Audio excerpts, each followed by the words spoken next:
I daydream a lot, especially during science class. I can dream up the perfect dessert, the perfect day, the perfect slice of pizza, even the perfect boy. But I have to tell you, sleeping or awake, I could never have imagined a place that looked like the Whispering Pines mountain house. My best friend Jack's mother was a painfully slow driver, so it seemed to be taking forever to get closer to the hotel itself. But eventually she managed to pull the car into the circular drive by the main entrance.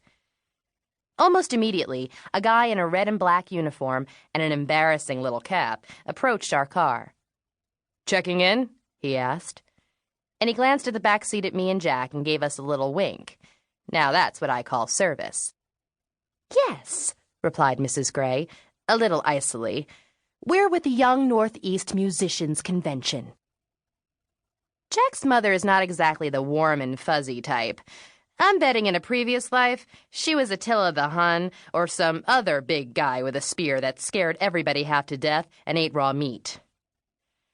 Jack leaned close to me and whispered, "Kat, what do you think? A place like this has to be seething with ghosts, doesn't it?" I didn't quite take to the concept of seething with ghosts. But Whispering Pines was built in the mid-1800s, and it was enormous. As one of the oldest hotels in the Northeast, the place was certain to be filled with spirits, and I was betting some of them were going to be very happy to see me. What's worse, I was betting some of them weren't. I didn't ask to be a medium. It just happened. Apparently, it runs in the family.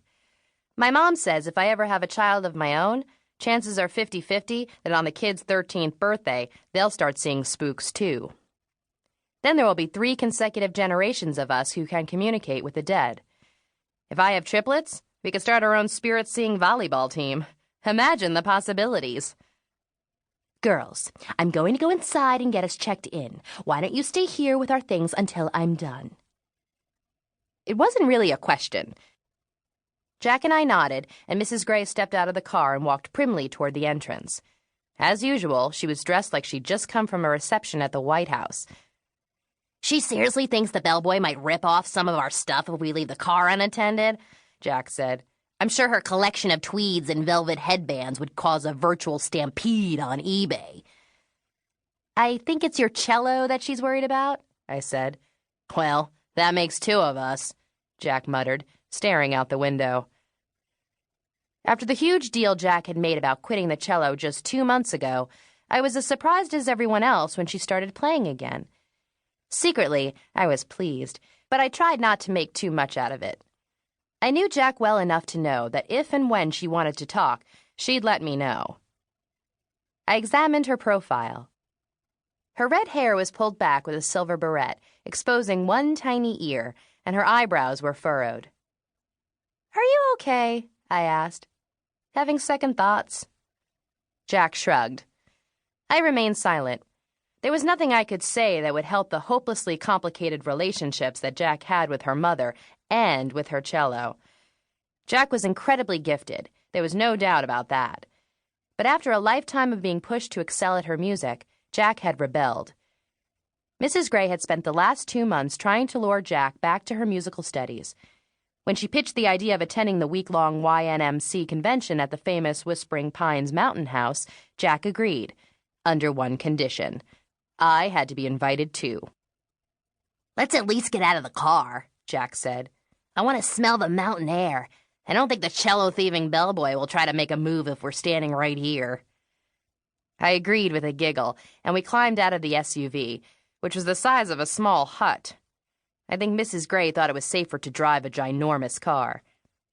"This'll be so worth it," Jack said, taking my arm. "Look at this place. Look at that lake. There are supposed to be hiking trails all over the place, and you could take boats out on the water. I even heard there's a labyrinth in one of the gardens. I've never been in one, have you?" I shook my head, pleased to see Jack looking so animated. "And the best thing, Kat, the reason I agreed to come is that none of the YNMC stuff is required. You show up to what you want, when you want. And the parents have their own meetings, so they can't play prison warden 24/7. No pressure for once. We'll have plenty of time for some adventures." She whispered the last word, and I knew that the adventures Jack most wanted were of the supernatural kind. Though Jack had an almost pathological fear of everything from yellow jackets to food poisoning, she had a hearty interest in the spirit world. Her enthusiasm had not been thwarted by the mega-haunted house we'd explored over spring break, or by the ghost of the miserable flute player who'd haunted the school library. I had chosen my best friend wisely, because I had come to learn all too well that spirits flocked to me like moths to a flame. As we waited for Jack's mom to return, enjoying the sun on our faces, my eye was drawn to a figure approaching on my right. She was a very tall, heavy-set woman of a grandmotherly age, with a severe face and a constricting Victorian outfit of long, full skirts and a cinched-in waist. She walked regally with a serious sense of purpose, and was surrounded by an electric flicker that only the alternately energetically abled can achieve. Dead, you know? So I wasn't even in the door yet, and I'd seen my first ghost.